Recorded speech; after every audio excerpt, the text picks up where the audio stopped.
Tarina, and today is a special day. It's Communion Sunday. I wanted to talk to you about what it all means, because communion can be a bit confusing even for adults. So communion, it's a big word, but it means to share in something. So when we talk about communion at church, we're talking about a special time that we share with God and with each other. And everyone who trusts in Jesus and believes that He saved them, they are all welcome to participate. So in the New Testament, in the letter to the Corinthians, Paul writes about Jesus' last meal with his closest friends.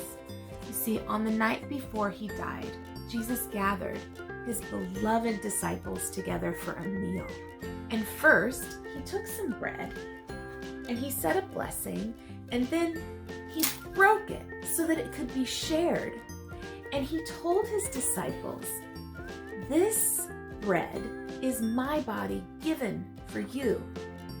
And then He told them to remember Him and His love as they ate it.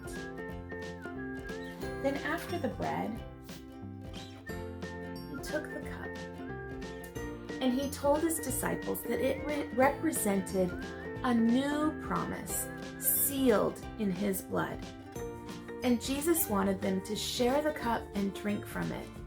And Jesus says that whenever we share the bread and we drink the cup, we are reminding ourselves and the world how Jesus came, He lived, He died, and rose again to save us.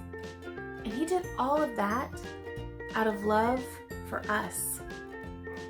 So when we participate in communion, Jesus, He is with us in a very special way.